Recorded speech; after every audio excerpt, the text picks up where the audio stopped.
Gita. The first chapter of Bhagavad Gita is the dramatic setting. Virjan, I listen to Virjan all the time now, and he describes it as it creates a sense of interest. Right? Oh, a battle, who's going to win, and who are the participants, and what will the outcome be, and what's the dramatic conflict, so that you're interested in philosophy. Because philosophy isn't always so exciting, so they have to compress the philosophy within the text of the Bhagavad. And then, of course, the deepest philosophy is right in the middle of the Gita as well. So this much we have learned from our first chapter, that it had 46 slokas that we all know. You have your slates right along with me, open up your computers. This constant revision enables people to do what Dr. just did, run a class. This is the idea, that you just pick up and you do it. It's nothing that difficult, it's just a matter of practice. And the more you practice, the faster it becomes.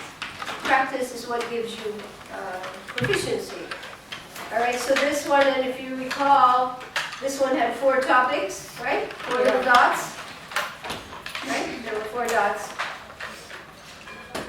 And the sections, codes for these four topics.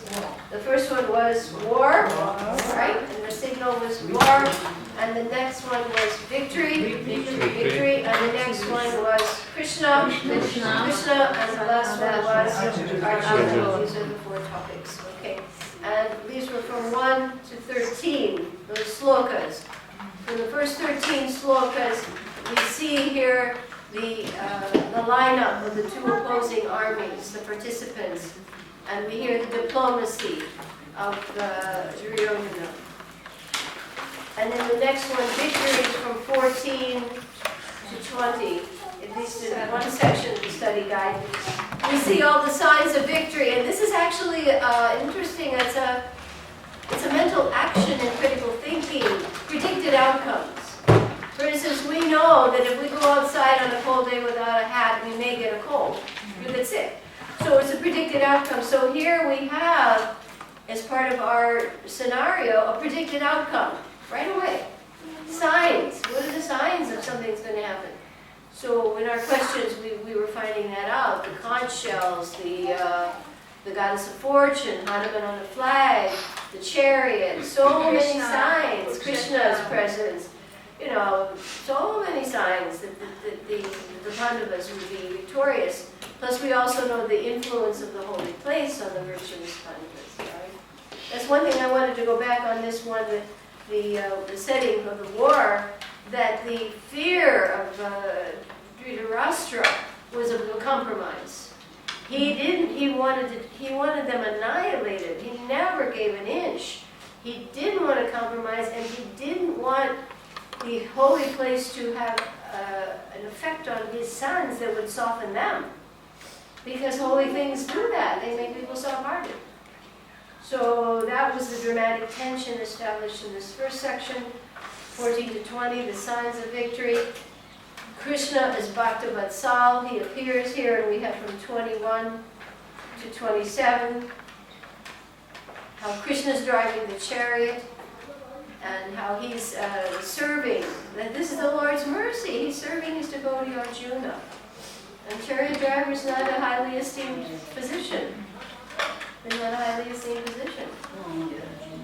Now we have here, it would be like, we need them, but if you call a rickshaw, or if you call a taxi or something, it's not the same thing as the Prime Minister. It's just not the same thing. Okay, and then the final one, 28, and this is such an important one. Arjuna, from 28 to 46, gives 4 arguments, and we went over those for our study questions. His 4 main arguments, and they're dharmic ones, but they're more materialistic dharmic ones. Good reasons why he doesn't wish to fight. So I think you all we went over those signals the other time now. The first signal was compassion, right? He sees, and it manifested in his body. It wasn't as though he was just internalizing a sentiment. That His body starts trembling, his hair is standing on end at the sight of relatives. You know, just imagine, I don't think any predicament we're placed in is as challenging as having to kill teachers, relatives, your friends. And almost everybody there is going to die, except for the mothers. That's a heavy proposition. You can imagine millions and millions of warriors, and they're all going to die, and you're standing there just about at the beginning of this. Obviously, he's really hesitant. So compassion was the first, compassion for his relatives, friends, teachers. His second argument was enjoyment. If they're all gone, how can I share my opulence with them? Right? We all like to share what we have with our friends and relatives. It's natural. The third argument was fear of sinful reaction. What does the Shastra say happens to those who kill teachers, friends, and relatives, even if they were aggressors, and they were on 6 counts. All 6 counts mentioned in the Gita. Setting fire, kidnapping, so many things that they did. So he's hesitant. So that was the third idea. His saintly nature too. Even if I am right, the higher law would be to follow religious principles. You know, to be forgiving. And then the final argument that he gave was the degradation. Not only am I worried about the present sin, but all the future sins that I will incur for destroying a tradition and bringing wholesale unwanted children into society that will flood society at the risk of pestilence and war. And that means, it says in the Bhagavad Gita, it says, one who does that, not only does he go to hell for that, but repeatedly. It's just like he stays there. He stays there for that kind of action. And he said, here we're destroying the whole family, and these family members are the ones who teach the tradition. Just, you see these little children here? Who's teaching them to be here today to study Bhagavad Gita? The elders, right? Yeah. Most of their friends aren't here. The elders do that. It's the elders who establish the consciousness of the child and the tradition. Radha Priya is a perfect example. She has a son who's a wonderful brahmachari. And he learned that at home because he had to go out into the world and go into other schools too. But his tradition, his upbringing amongst the elders in the family. When he became adult, he chose to take to Krishna consciousness. So the elders established the tradition and the nature and the samskars for the child's thinking and his whole life. And if they're gone, then the women are unprotected and they'll be exploited by unscrupulous men, and on and on and on and on, and unwanted children will flood the population. And even worse, because they're improperly conceived, they won't even have the samskars for performing austerity. They won't have the samskars for doing that. And they won't even know that the goal of life is Vishnu. They won't know that. That's the whole point of Swarupa, to know that Vishnu is the goal of life. So those were the questions that some of you, I hope most of you, have had some time to answer. I finished all of my last argument for, when I'll just hold up my book. And we had also suggested, if you had time from this point on, to leave space after your section questions, and leave space for future study. Because then your book is an ongoing book. It's not just something you close and put away. You've left room. You've left room for further comments, numbering the slokas following the section. So we have here, I've done as we have asked you to do with black. I have written out the section's title and verses, and then I've written the question out in black.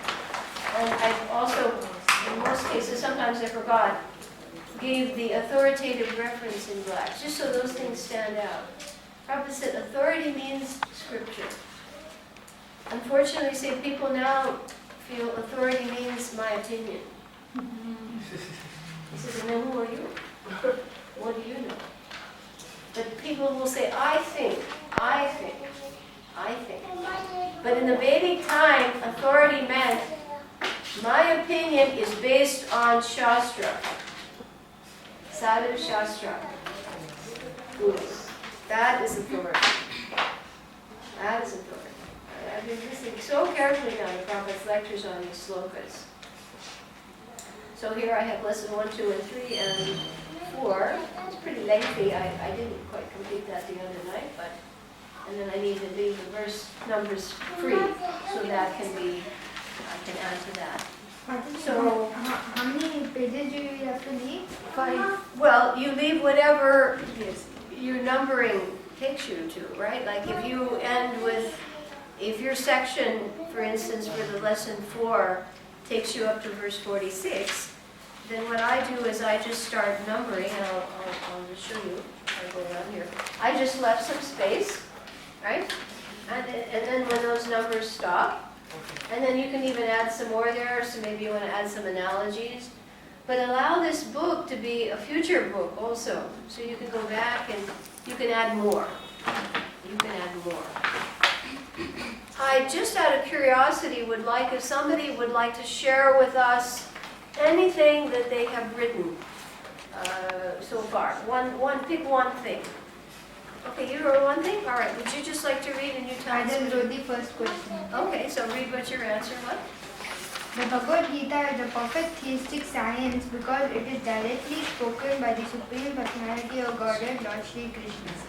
One will find in the Bhagavad Gita all that is contained in other scriptures, but will also find things which are not to be found elsewhere. BG 1.1 focus. Okay, very good. Who else would like to read something? How about something from the second section? The second, there were 2 questions. Well, let's just go through all of them. Who answered the second question of the first section? All right, Krishna Das. This was what? Why is Dhritarashtra fearful? Read the question. Why is Dhritarashtra fearful about the outcome of the battle? Dhritarashtra is fearful about the outcome of the battle because he is fearful about the influence of the holy place on his sons,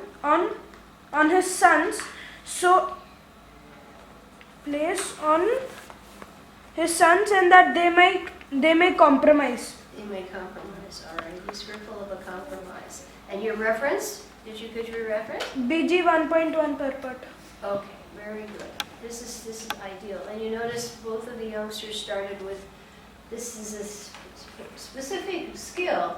You restate the question to start your response. That way the teacher's clear, you're clear on what was the verb asked for. All right?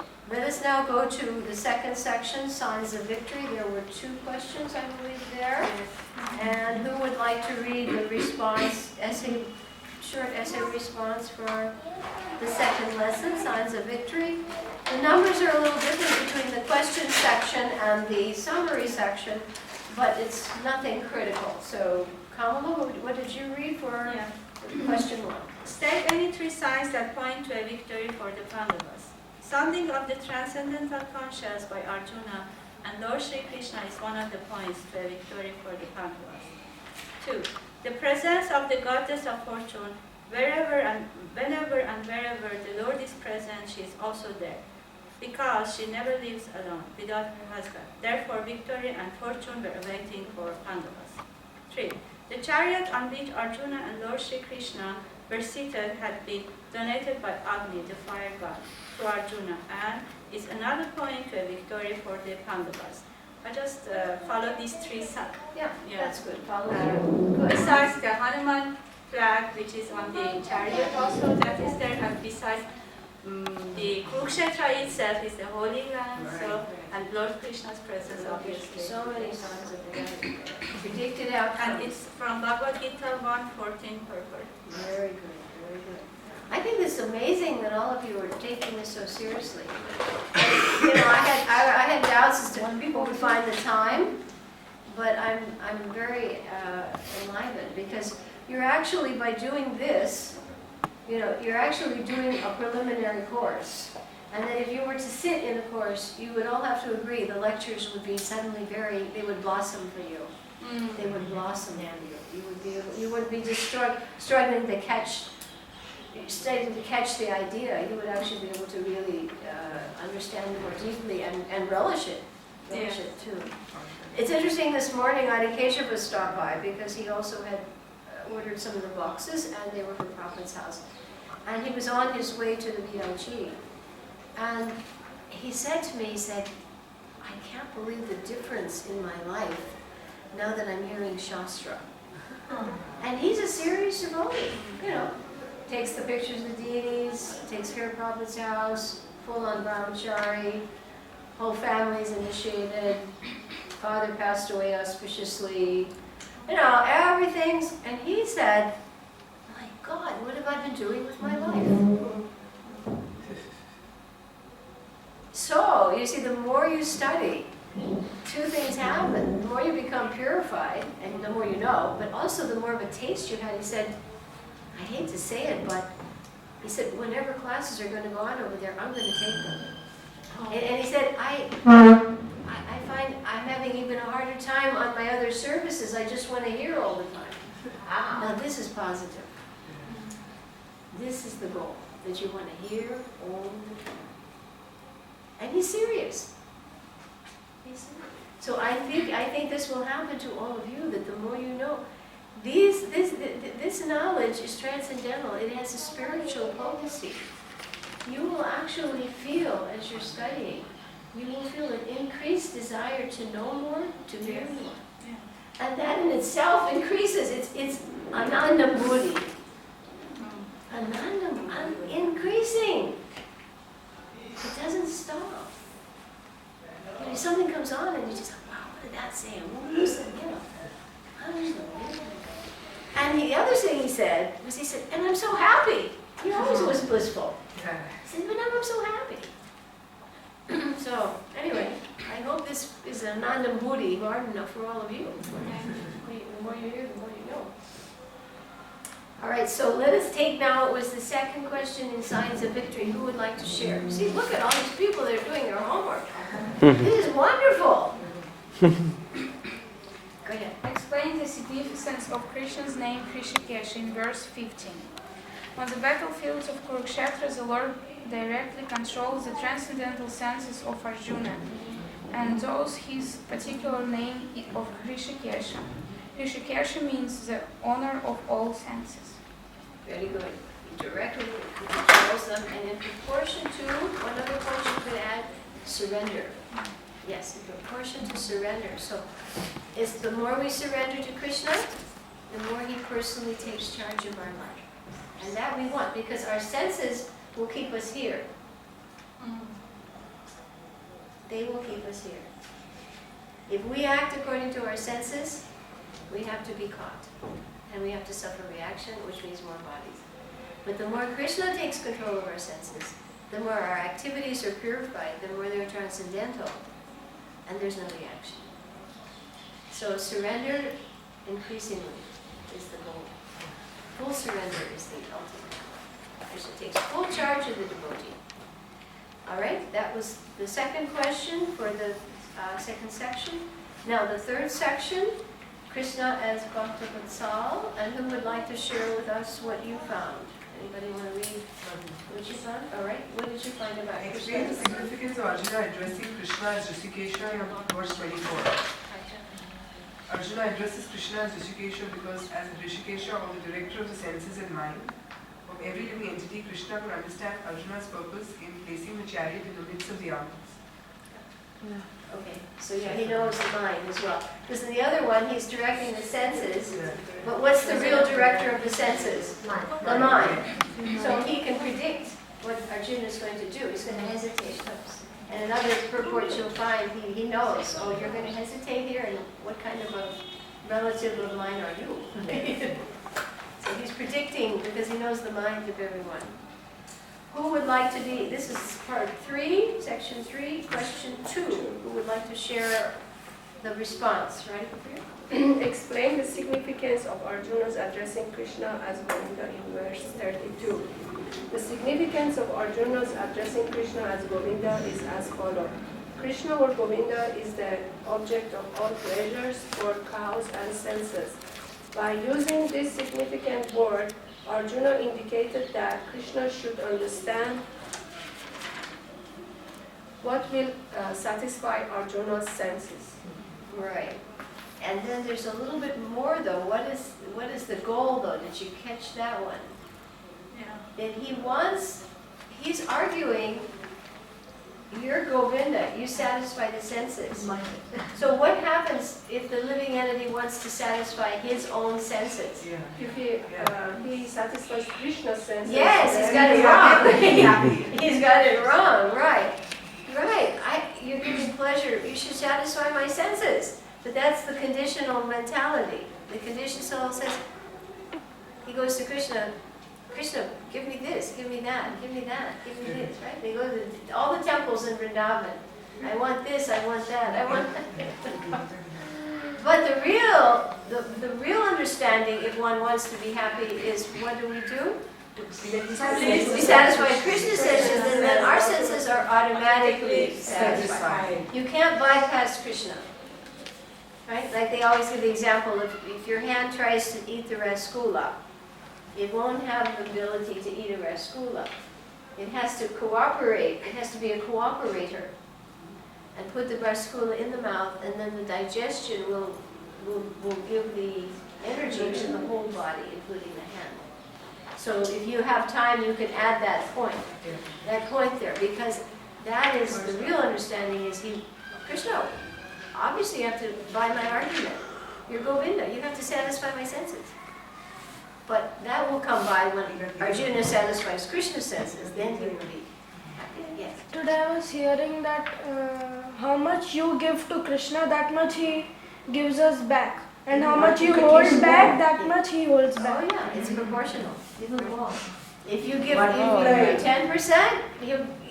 then you'll get that much. And if you surrender 100%, then he's 100%. Accordingly, yes. But it also says that you take one step towards Krishna, he takes He two does towards more you. first, So yes. the math is kind of off on this. Yeah, he takes 10, they say 10 for every step, And they say if Krishna's always not looking at what you have given him, but what you're hiding behind. Okay, he'll take that, or Maya will.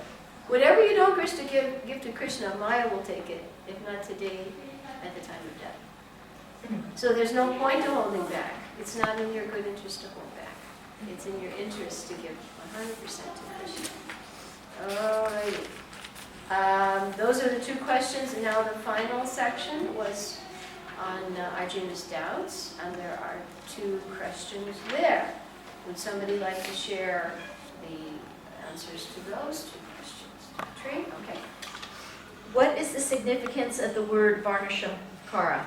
The significance of the word Varnashakara, or unwanted population, is one of the fears and arguments Arjuna has against fighting the war. Besides, it creates chaos. Varnashakaras don't have the adhikar, or knowledge, or determination to worship Krishna. Oops. Okay. Good. Good point. I'm sure you can add more. No, that's good. It's unwanted population. And they are the result of the fourth argument of destruction of dynasties. That's the product of destruction of dynasties.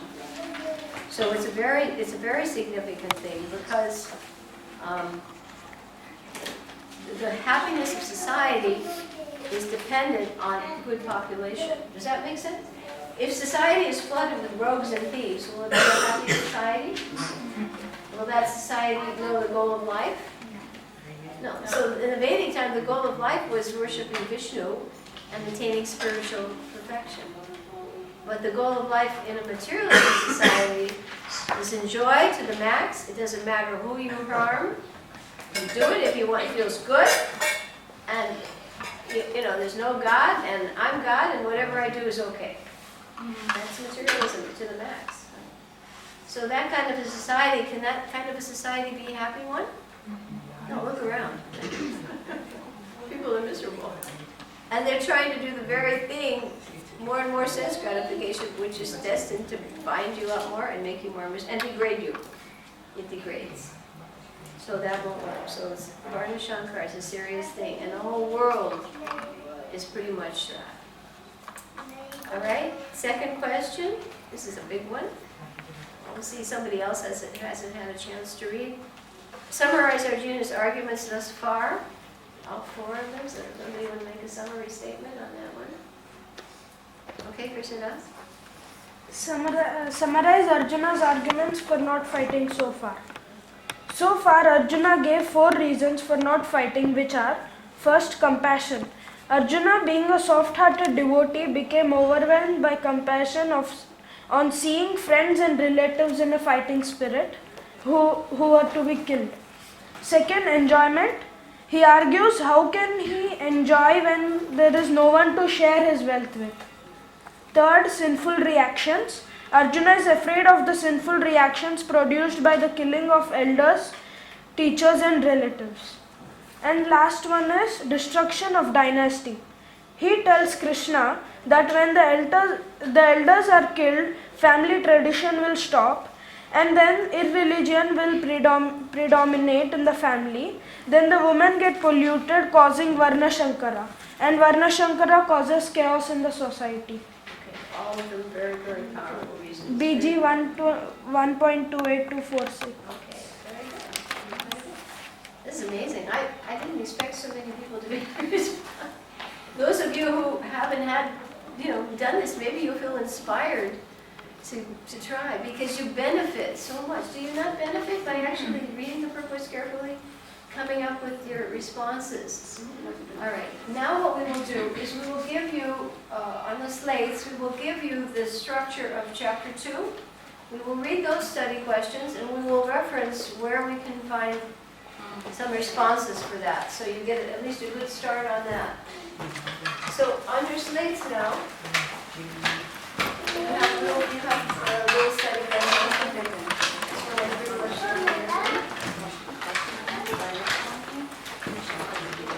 Chapter 2 of the Bhagavad Gita has how many slokas? 72. 72 slokas. This is our big number, 2 and 2, 72. The chapter has been described also by Bhaktisiddhanta Saraswati as being the table of contents for the Bhagavad Gita. A table of contents in any book itemizes the information that will be found in the book.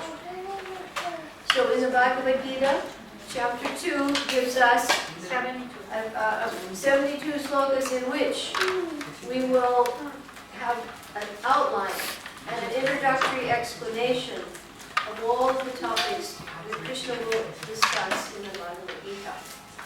And the last chapter, which is the conclusion, gives you the recap, as you will get in any piece of written work or any presentation, oral or written, a recap plus the final opinion. Because throughout the Gita, Krishna is giving opinions at each step of the way, but this final opinion, abandon all varieties of religion and just surrender unto me.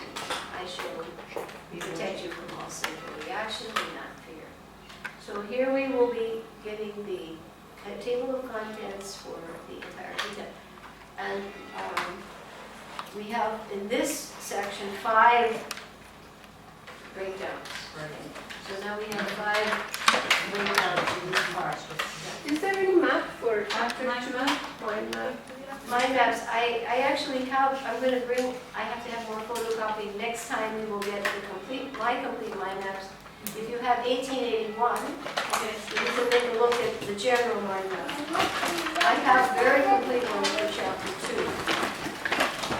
Because I have about 3 pages actually, but I didn't have time to get this all photocopied for today. Your little book will show the general breakdowns and the sections. Also keep your study guide open to the section. Open your study guide, keep both books open. Who can tell me the page now? What's the page on which in our study guide, which has the summaries? 41. 41? Overview, yeah, it's on 41. 41. For chapter 2. Yes. You will see the summary of the 5 breakdowns. The maps I have are one is a two-sided map because it's so many points, right? Godfrey has it from last year. 41. Right? And then there are two more pages which are the icons, these are the still. Right. Yeah. I just need to get more copies made, that's all. I have some, but if it's not enough. And that's all right, we'll get them next time, because today, again, is a preliminary on that one. And next time, we'll have to move into 3 and 4. Wow. So we have to really proceed quickly. But 2 is an important chapter. It's large and it is comprehensive. The other ones are progressive steps on the yoga ladder, and Kamalamanji, you took in the handout for that. You'll get the handout of the yoga ladder. The first 6 chapters of the Bhagavad Gita, in essence, are the yoga ladder. With the background and the beginning context given. All right? So we have 5 breakdowns, and if you look in your little 1881, you can see the circles there. All right? So we will give you now the signals for those and the codes. The first one is Arjuna's further doubts and surrender. If we want to simplify all 5, we can do 5 words, right? The first word would be surrender. Our process is get it down to 1 word. So first topic would be surrender. And the next 4 would all be fight, fight, fight, fight. Because each of those counters Arjuna's arguments successively. Arjuna gave 4 reasons not to fight, and Krishna gives 4 reasons that he should fight. So they correspond. Very, very interesting section. You told me you don't want to fight because of compassion. Now I'm going to tell you why you're wrong. You told me you don't want to fight because you're a Kshatriya. I'm going to tell you why you're wrong. You told me you don't want to fight because of sinful reaction. I'm going to tell you why you're wrong. And then he's going to give the symptoms and the behavior of one who's acting transcendentally. Above all of these other arguments. So our first one, I guess we can put the letters S and then F, F, F, F. We'll do that first and then we'll put other ones. Because we'll put the other reasons, right? But surrender, and then 4 of Krishna's reasons that counter Arjuna's arguments.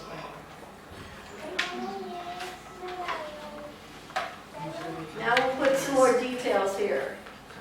We'll put 5 dots, do it again. Because now we need to know more. Well, 4 reasons to fight, what are they? Because now we have to differentiate. So Arjuna has been arguing in the first chapter. He continues to do so. He doesn't quit. But even after all that, he realizes, I've argued everything, and I'm still bewildered. Yeah.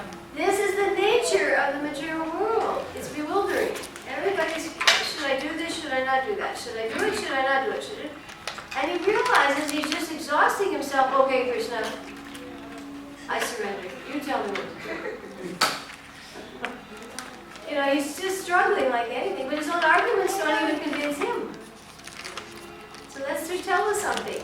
We need a higher guide. Everybody needs a higher guide. So here you would have like Arjuna's further doubts, and then as he surrenders.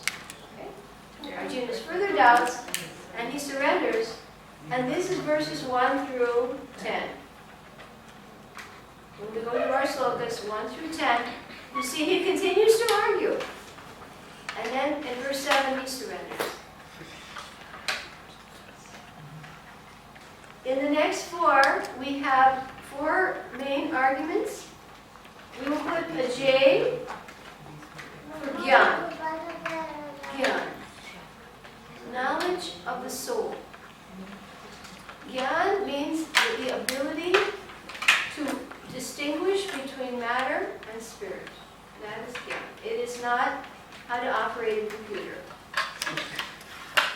That is an art, but it's a skill, but it is not Gyan. There are many people who can operate computers, but they don't know there's a soul.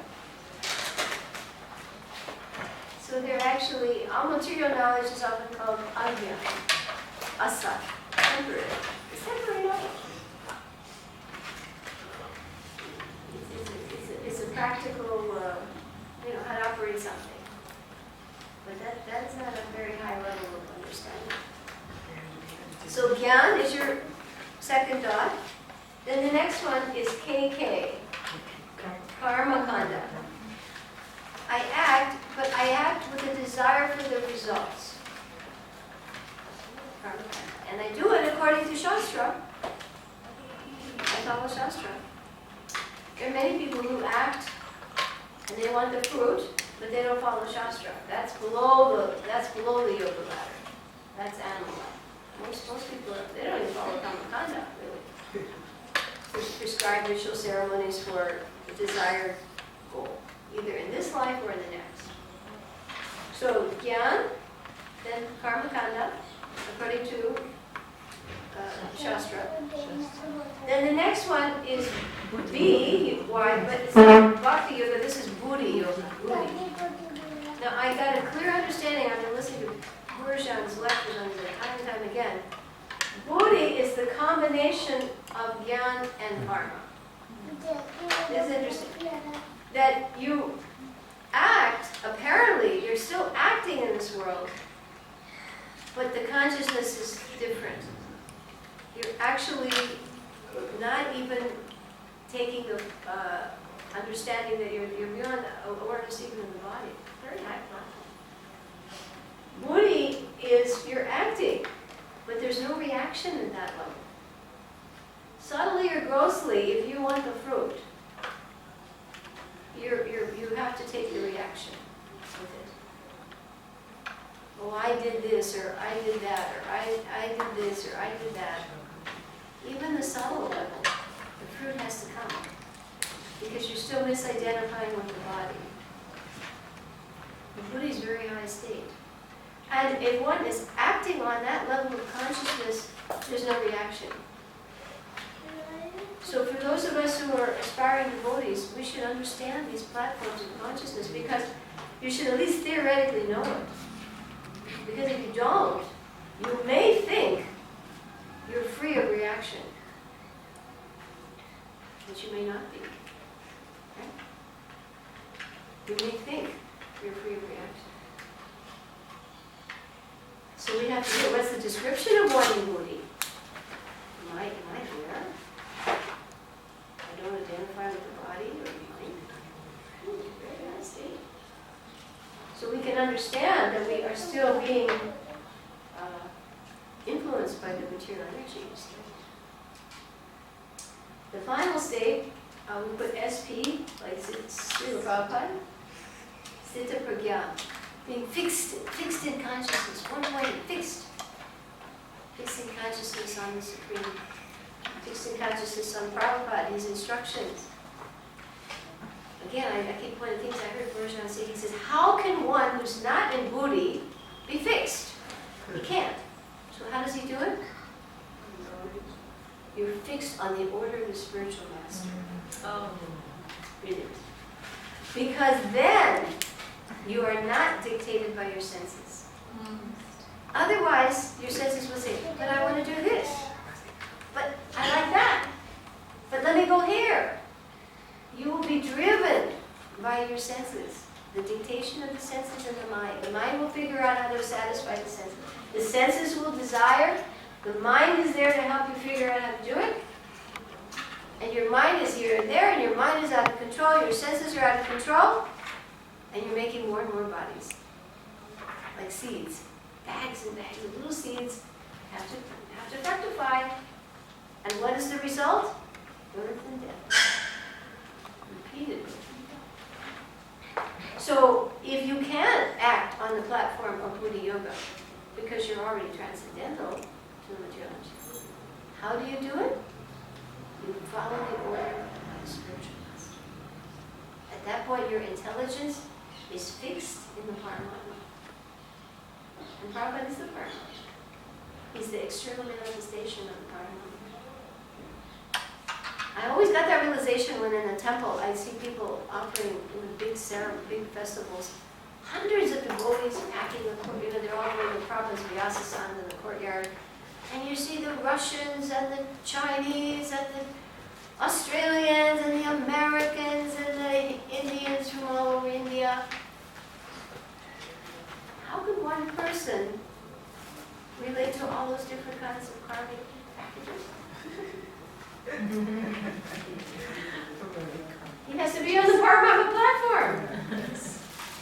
Otherwise you can't. You say, oh, if you're China, I like Chinese food. If I'm American, I like American food. If I'm Italian, I like pasta. How can you do it if you're not on that platform? Just think about it the next time there's a big festival and you see all these people offering the Prabhupada or anything. Especially Vrindavan. If you go further from Vrindavan, there'll be more of a karmic unity to the container. But, like if you go to China, there'll definitely be more Chinese people around you. If you go to Bombay, there'll be more Indian people around you. Or Italians around you, wherever you go. But in Vrindavan, you find everybody. Everything. So, how do we act on the level of Buddha Yoga? What's the answer? Following the spiritual masters. Fixed in the order of the spiritual master. Buddhi. Fixed intelligence. Sita. Fixed intelligence. That's a big word. So that's Sita Pagra, being fixed. And that's described, what is the symptoms, the speech, the behavior of one in that consciousness. And again, I was listening 5-6 times to Bridget explaining Vishwanath Chakravarti and Baladev Vijayabhushan's inner explanation of how does he speak, how does he sit, how does he walk. There's a deeper meaning to those words. Like if he says, how does he walk? Does he walk on his toes? Does he walk in his sneakers? No. There's a different, very deep understanding. So you have to go for yourself as well. Okay, so further doubts and surrender. Jnana. Buddhi Yoga. So can you erase that and do it and now tell your neighbor? These are 5 major subjects to be covered. This is the table of contents now for the whole Gita. What are the 5 major subjects to be discussed in this chapter? Very, very deeply, actually. And even more so in the chapters.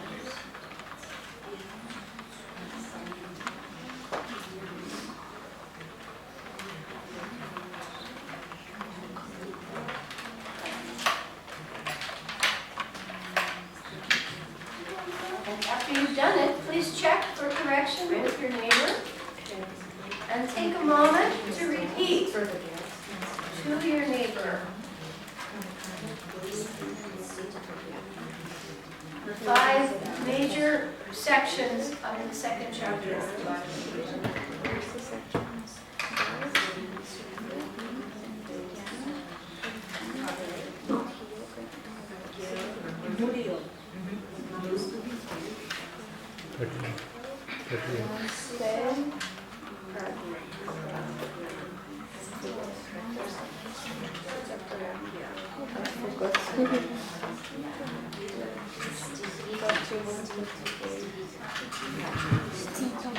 Sit closer so that we can each other. I think that would be a good idea. And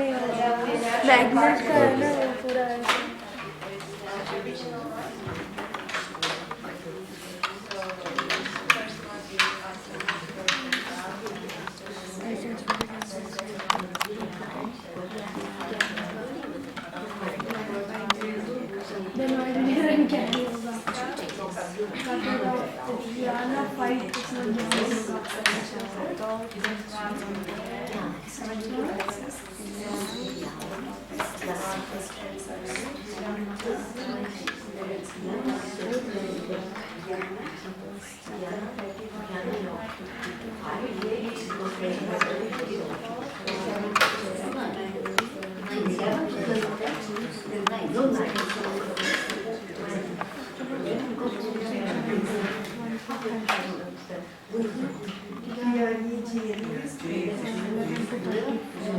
Karmakanda, 31 to 30.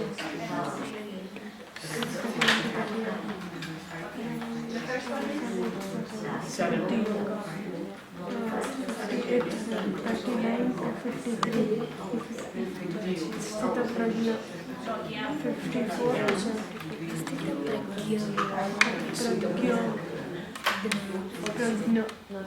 73.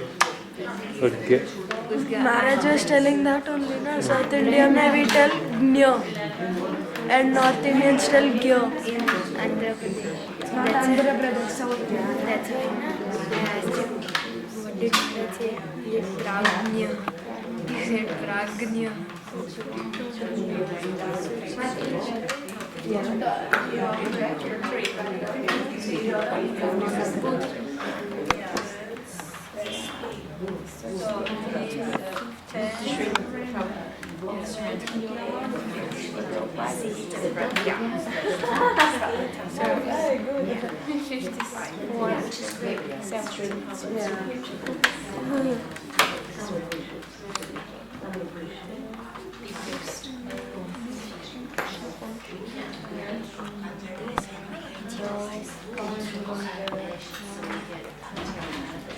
Now, has everybody assimilated those five and understood them? Because it's important to know the meaning. Not just I memorized what Buddhi is, but you understand. Buddhi is a combination of acting, karma, action, And Gyan, because Gyan usually implies no action. Oh, I don't want a reaction, so I don't do anything. But that platform isn't so natural. It's not natural, and it's not very successful. So Buddhi, intelligence means I act, but I act with Gyan, with knowledge, and thereby I have no reaction. So you see why we are studying. Increased knowledge brings increased freedom from reaction and increased happiness. Because it's the reactions that bring misery. So it's all of these things cluster. They cluster knowledge and increased happiness, increased freedom from reaction. They cluster. Ignorance brings misery, bondage, birth and death. Okay, let us now add the numbers so we memorize that. And then we will read the summaries, and then we'll read the questions. So again, everything is baby steps at a time, but lock it into place. So our first one, Arjuna's further doubts and surrender. 1 to 10. The first 10 verses. We'll see if in this next half hour we can accomplish this series. This is the progressive way. I memorize how many sections. First of all, I memorize the number of slokas. Second, I memorize the number of sections. 5, right? Yeah. I know, in essence, the topic for the 5 and the meaning of the terms. Right? Now, I need to know the location, the references, according to the slokas. So the first section, Arjuna's further doubts and surrender, we will find in the first 10 slokas. Okay? My second topic, Karmakanda. Yeah. I'm sorry, Jnana. Jnana, sorry. Jnana. This one, I'm just going to put Jnana, fight there's no death for the soul. This one goes from 11 to 30. So maybe we say 11:30, time of the day, 11:30. They're still preparing an offering for the deity. 11:30. This is a big section. This is generally where the preaching starts. For most people, if they're ready for it, you try to explain to them how there's a distinction between the body and the soul. All the qualities of the soul are explained in this section. The size of the soul, the qualities. Eternality of the soul, the nature of the soul. Yeah, 11 to 13. 13. What was our first one?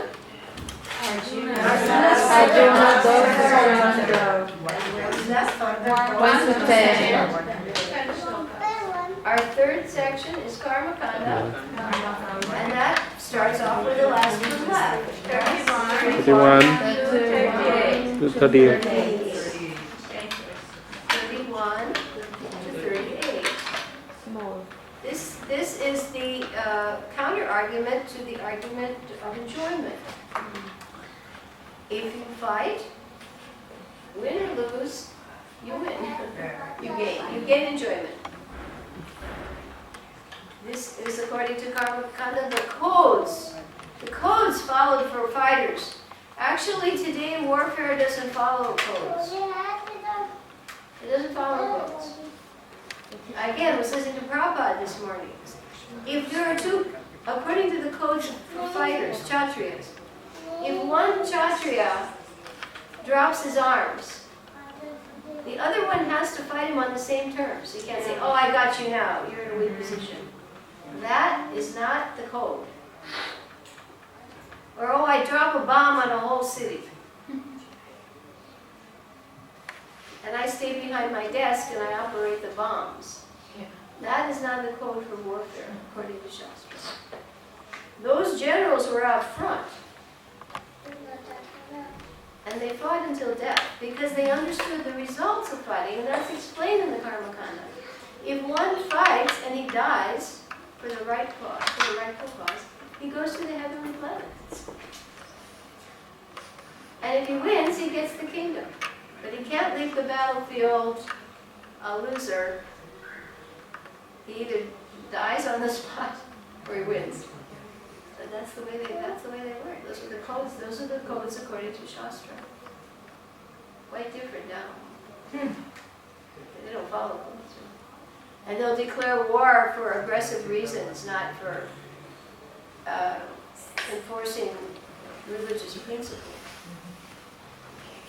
So 31 to 38, this counters Arjuna's second argument, right?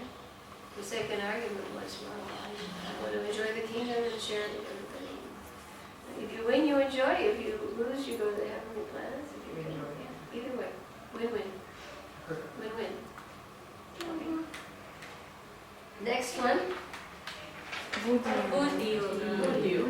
Buddhi yoga. Fine. If you act with knowledge, with jnana, right? Without attachment, detached action for the result. You act on the order of the Supreme. There is no reaction. You think you'll be killing, but you're not. You're just carrying out the order of the Supreme. No reaction. So he said, if I kill my elders and my family members, I will suffer reaction. If you have the knowledge, if you act in jnana, with detachment, for the result, on the order of the Supreme, no reaction. Okay? So that section goes from 39 to 53. And you'll see a 3 here and a 3 here. Buddhi yoga, verses 39 to 53. Arjuna's further doubts and surrender, where are they? 1 and 10. And beyond? 11 to 13. And Karma Kanda. 31 to 38. Very short section. Very important. Very important to understand. What were those codes that the fighters followed? It was different. Quite different from that. And Buddhi? 39 to 53. Very important section. A big section. Because this is the platform, Niskam Karma Yoga, where there's no, we need to know this. We're not even on a battlefield. We need to know, how can I act in such a way that my actions will not bring a reaction and more bondage and more bodies? How can I act like that? I need to know this. Our final section, Sthita Prajna. Fixed in consciousness, fixed. Fixed in the Supreme, fixed in the order of the Supreme. And that starts with 53 left off. 54. So 54 to 72. The end of the chapter, 72 slokas. And here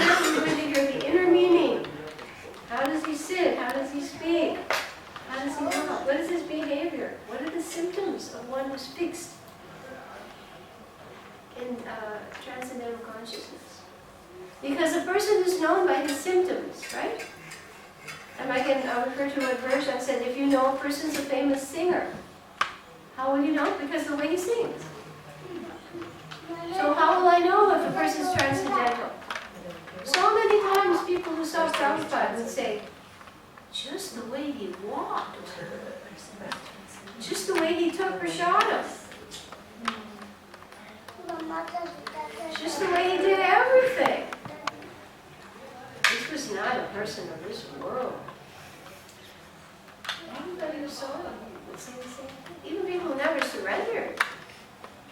That man was unusual. He's glowing. Those are symptoms. And even when we hear about in the Bhagavatam, Shukadev walks in, 16-year-old, and all the elders stand up. And they were not ordinary people, Narada Muni, the Devas. These were not ordinary people, and they see the 16-year-old walk in, and they all stand up because they knew the art of physiognomy. They could tell what's a Mahapurush. What's a Mahapurush?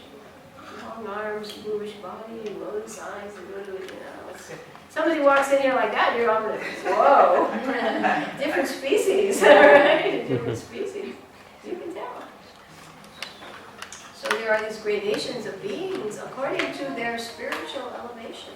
Actually, that's how people are graded, according to their spiritual elevation.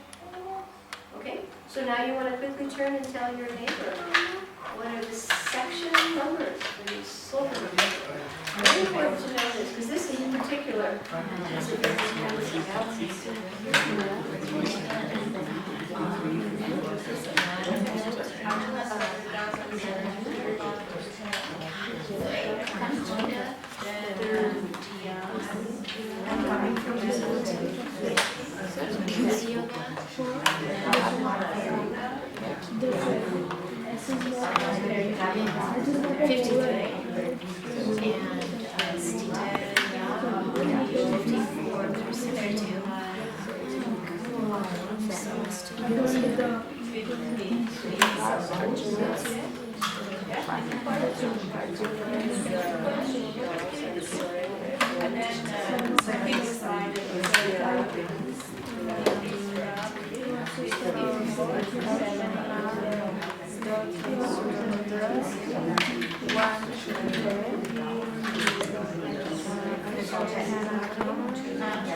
We have one study team that's ready. How are our study teams doing? You ready?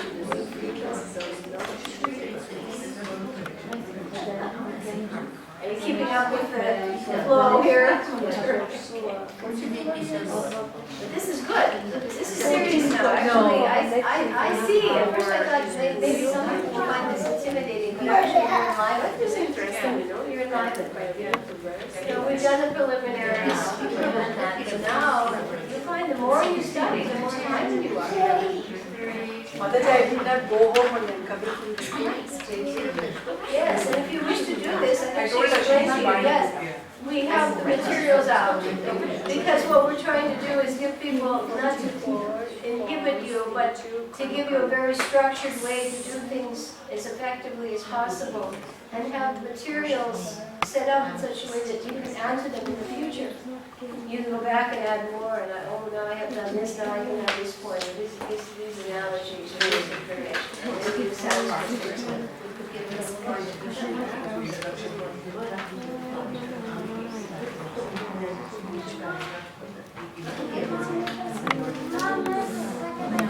Okay? I think we should move on now. Is everyone clear on the contextual references for the 5 topics?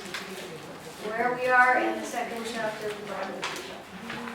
Now we will go around and we will read the summary given in the study guide. We will read the summary, we will go around the room, and we will read the summary given for these sections, because that's the next thing. This is adding more now, filling in the picture more.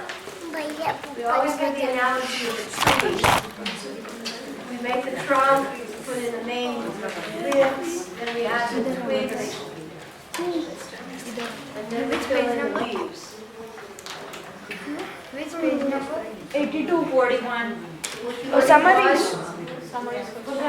Summaries for these 5 divisions on page 41.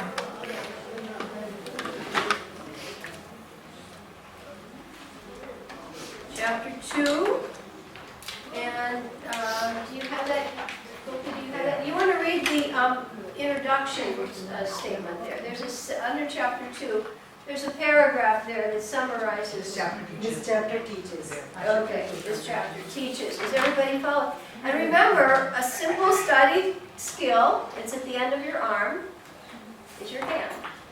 And if you use it as a cursor, you will find you're much more attentive. The whole idea is to increase attentiveness. Just like we want to be attentive in a class, or attentive to our Java, or attentive. This is a simple secret. And a lot of people are not practiced, so they forget to do it. But if you take that little bit of endeavor, and you underscore as you're reading, your eyes are focused, and your mind is drawn to the subject. Because if the mind, if the eyes will do this. You can't even see it, but the eyes go like this. But the minute there's a point, they don't do that anymore. Yeah. It's a scientific fact. Your eyes go back and forth. But if you make them fix on the point as you underline, pretend you were underlining this with a highlighter, and you move along, you will find the eye is now fixed, and the mind is also drawn to that point. And even the rate improves. Statistics say from 10 to 30% increase in rate by doing this. And also, when we are chanting our Japamala, if you are fixed on our fingers, that is, yes. on the beats, then we can hear. Exactly. Yeah. You fix the mind on something. Yeah. They say that if you can imagine Be the conscious beads, about these are the toes of Lord Chaitanya. You're actually, you're constantly really fixing your mind on a point. Yeah. Because the mind will go everywhere. Here, there, there. The whole idea of spiritual, remember the statement we had in NOI? In all spiritual affairs, one's first duty is to control the mind. So there are practical things to do, right? And this is a practical thing. A lot of devotees feel a little uncomfortable to it. Don't worry, nobody else is looking in on us. The camera maybe, but those are also well-wishers. These are actually study skills given by experts. Yeah. These people who write books, they're giving seminars that cost $500, $1,000 to take. And they're going to tell you this. And we're not charging you that much to tell you this. All you have to do is try it. It works. How many people find this helps? Yeah, it will. It does. There's one devotee, Arun, who had come to me, and he finally took Bhakti Shastri. Years ago he'd come, visited our class. And he said, at one simple thing, he said, wow, my concentration improved greatly. This isn't a adult male who has a, PhD. It's not just somebody who has no intelligence telling you this. So take advantage of these tips. They're good tips for you.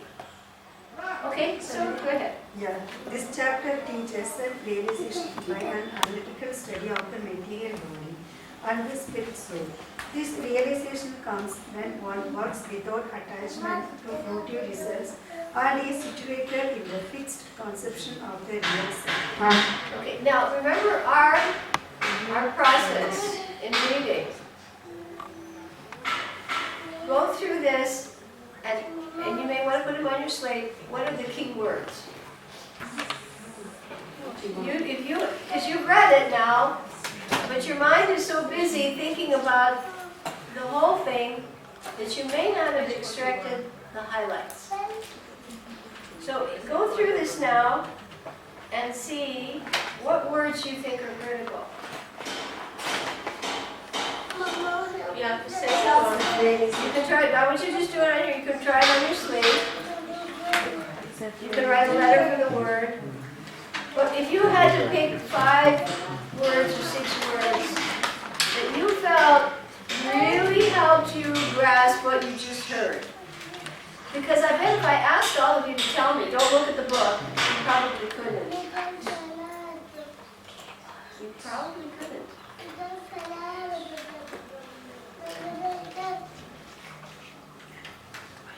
Mama.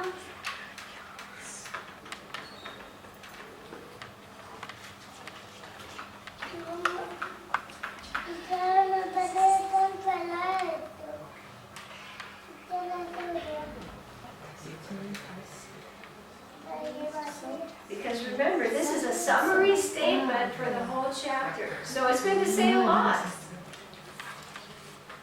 So if you learn to study this way, take advantage of the summaries the experts give you. And then you extract the points, and you'll be surprised. Then you read it a second time, and what happens? You understood what you read.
You have 2 sentences there.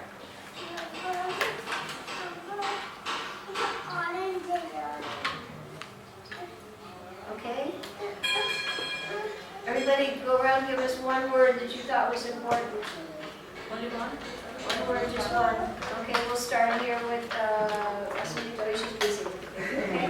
Maduri, give us one word. Maduri? Self-realization. Spiritual, okay. Spiritual. Self-realization. Self-realization. Analytical. Analytical. Doctor? Fixed. Fixed.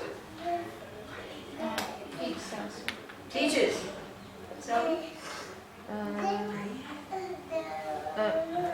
I choose one without attachment. without attachment. Personal?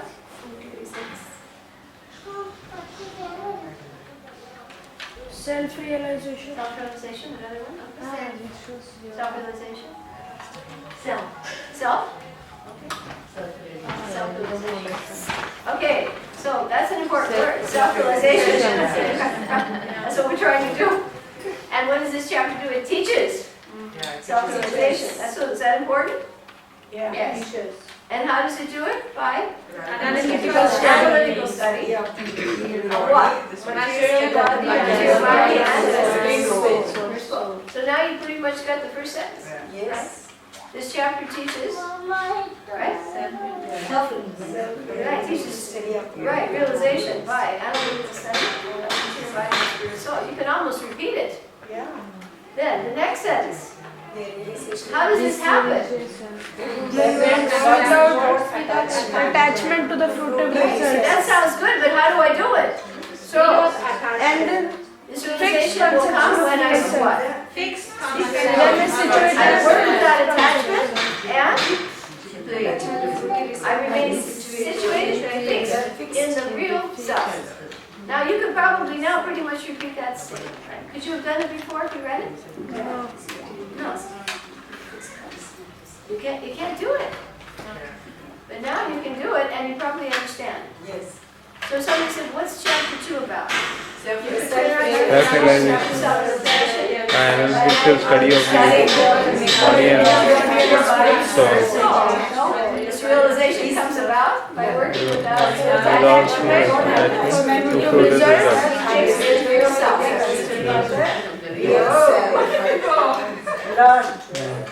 Do you see how this can teach even a child to articulate on a very high platform? Yeah. All right, we won't spend so much time on the other ones because we want to read our questions, but we will now go around and Kamala, can you read what it says about Arjuna's further doubts and surrender?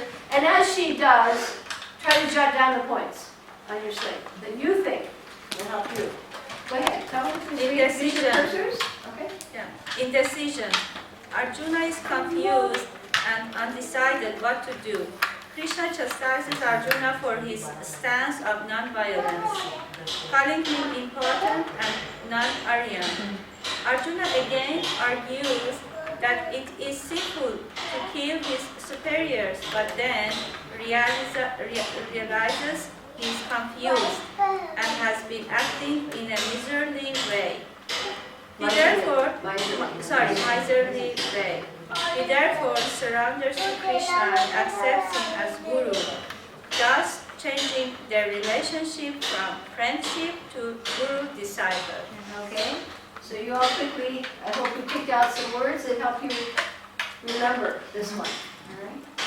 Next one, we're going to go through these quickly. Radhika Priya, can you read the summary of the Gyan section? There's no death for the soul. Gyan 5. There is no death for the soul. The Guru Krishna rebukes Arjuna for his misplaced compassion. Krishna begins his instructions by describing the individual eternal nature of the soul, contrasting it with the temporary nature of the body. Krishna describes the characteristics of the soul in detail. He then introduces other philosophies to further defeat Arjuna's first argument, whereby he appeals to the virtues of compassion. Okay, very good. So now we're going to hear about the nature of the soul, other philosophies, and how Krishna actually defeats Arjuna's misplaced compassion. Datre, can you read the summary from the Bhagavad section? Fight by performing prescribed duties, gain material enjoyment. After defeating Arjuna's arguments by knowledge of the eternality of the soul, Krishna now takes a different approach. Even if Arjuna identifies with his body, by fighting as a Kshatriya, he will be happy. Krishna thus refers to Karmakanda teachings to primarily defeat Arjuna's second argument, enjoyment. Krishna explains that if Arjuna fights, he will enjoy, but if he doesn't, he'll incur sinful reaction and infamy. Krishna also touches on Arjuna's other arguments, for example, compassion and sinful reaction respectively.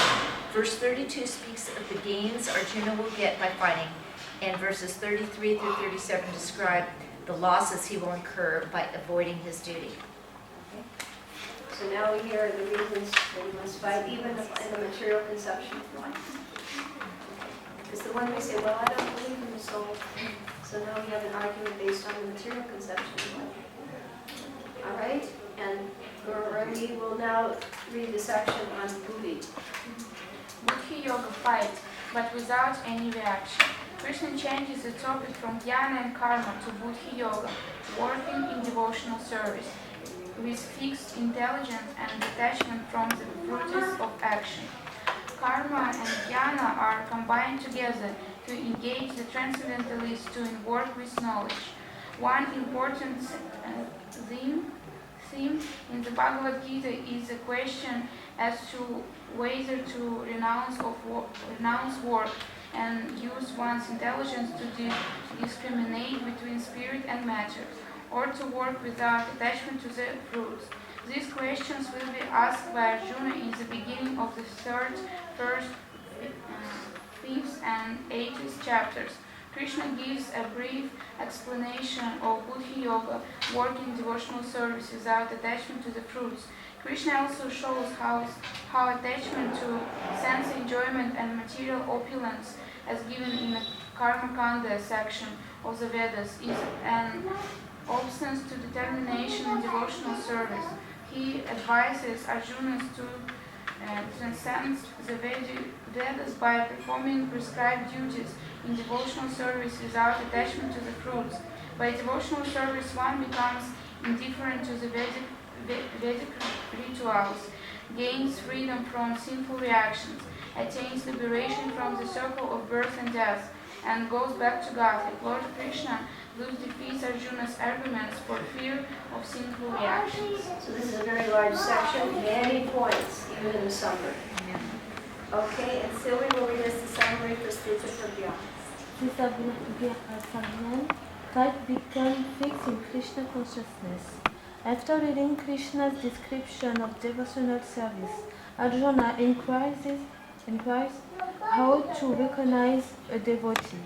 Krishna describes how the devotee is transcendental by body, mind, and words. The devotee gives up all material desires, is equipoised, detached, and fixed on Krishna. The devotee experiences these symptoms because he is enjoying a higher taste, feeling complete satisfaction in being Krishna's servant.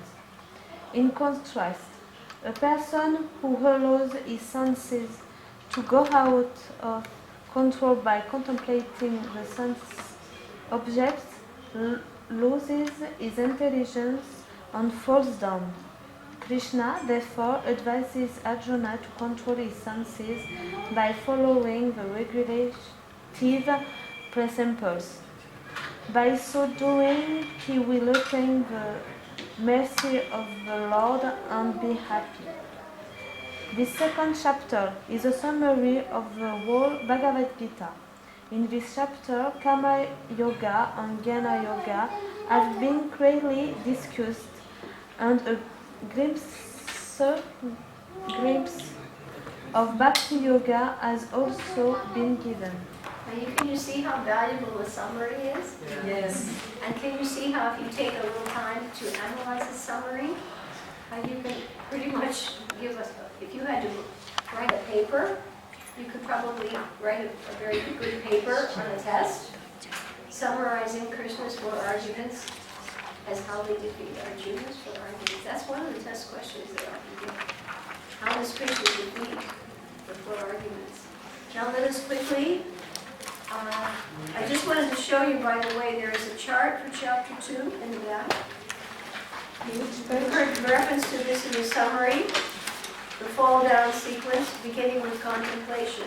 When the senses are out of control, they contemplate. And the minute they contemplate, right, you're hooked. Because contemplation will bring attachment. Right? 23. Second chapter. Right. This is the second. It's called the process of spiritual fall down. Now this is why you have to see everything as belonging to Krishna.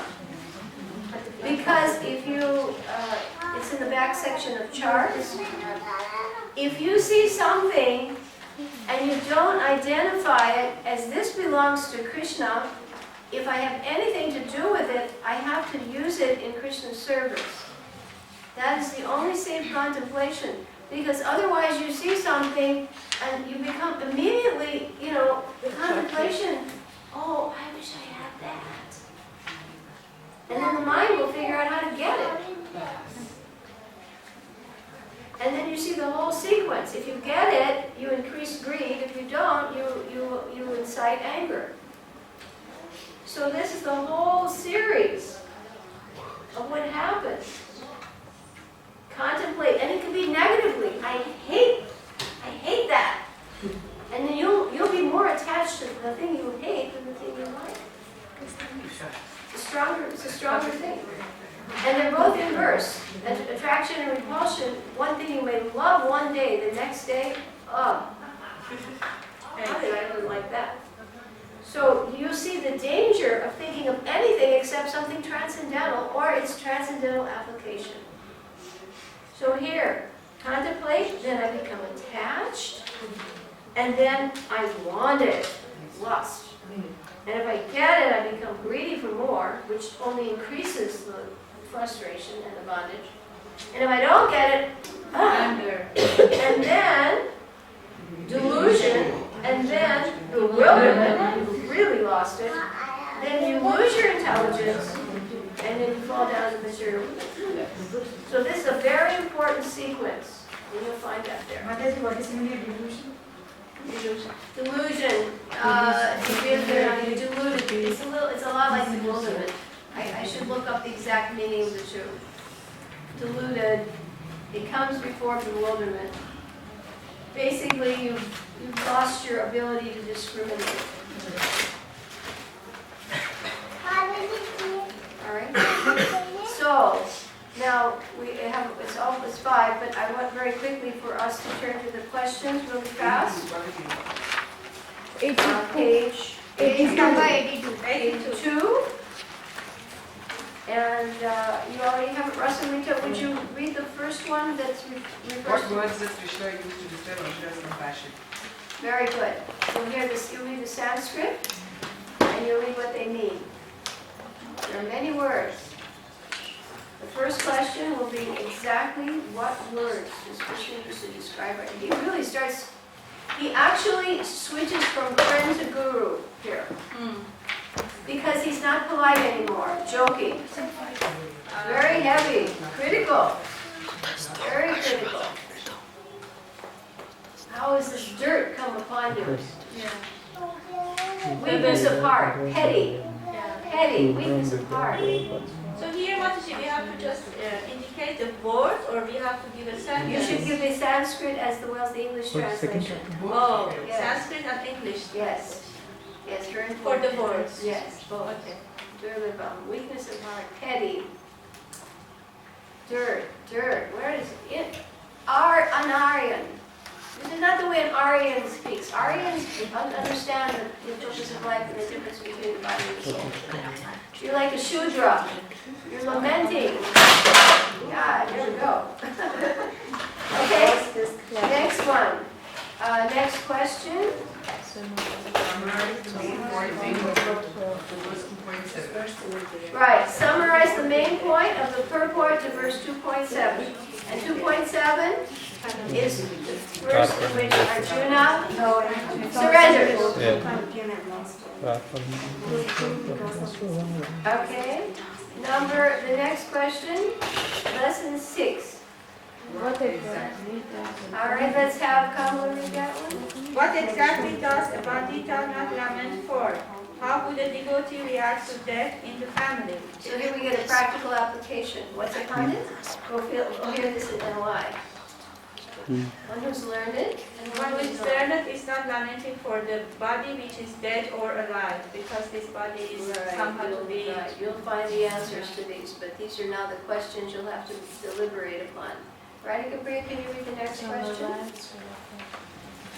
Summarize Srila Prabhupada's arguments against Mayavad philosophy in the purport to 12 and 13. Yes, about 6 or 7 Yeah, the arguments. second paragraph. Mayavadi theory thereafter liberation theory. Yes, 6 or 7 arguments there. I'll get them all, because you have to know, when people give Mayavadi explanations of the Bhagavad Gita, this verse and these purports defeat them on all counts. Brilliant.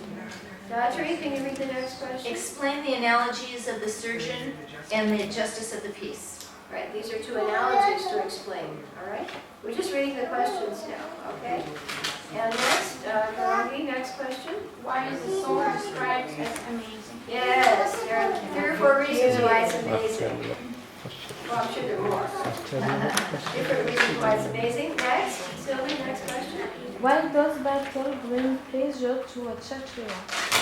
Yeah, why should a battle bring pleasure to a Kshatriya? Most people don't want it, but Kshatriyas are different. Real Kshatriyas, fighting spirit. Most people now don't have that. If they fight, it's more like animal spirit. Kshatriyas fight according to nature and codes. Okay, Krishnadas, next question. What are the 2 types of Swadharma? What are their purposes? Yes, we have 2. If you're in the embodied state, you have 2 swadharmas. Your conditional one, that's this one, and your constitutional one. Conditional one applies to your body. Constitutional one applies to your soul. You have both duties while you're in the bondage state.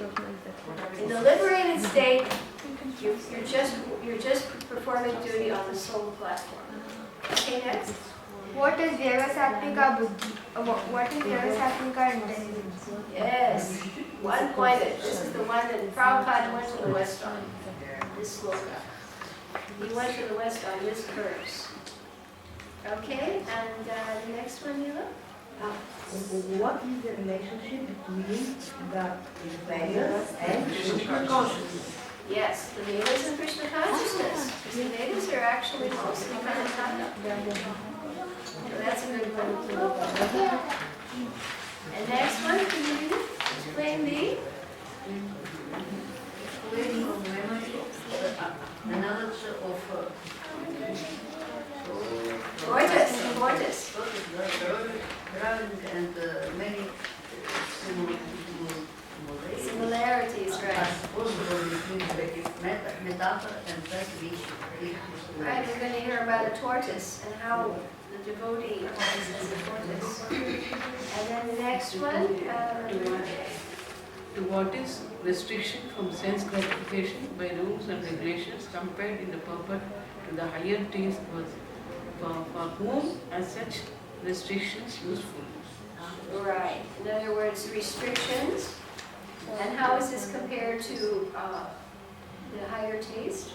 And for whom are these restrictions helpful?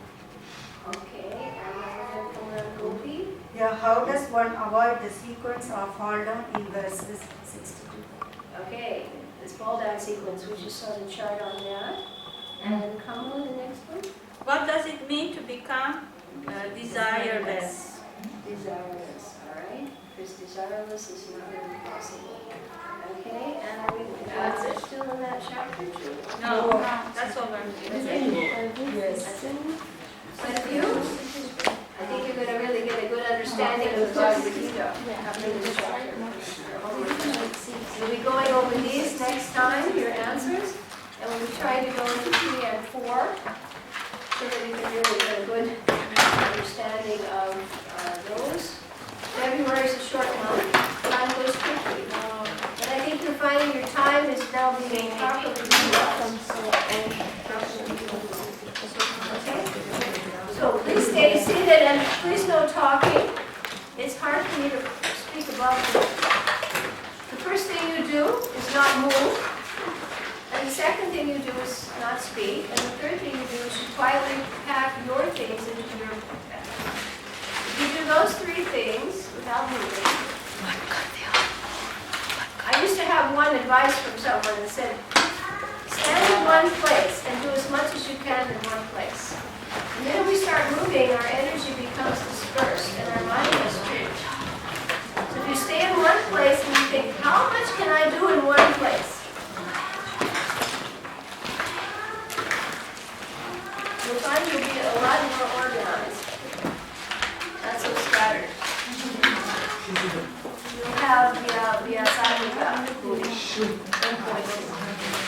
Already I bought his copy and book for him. But you can wait a moment after class, because there's still, the little prices are on.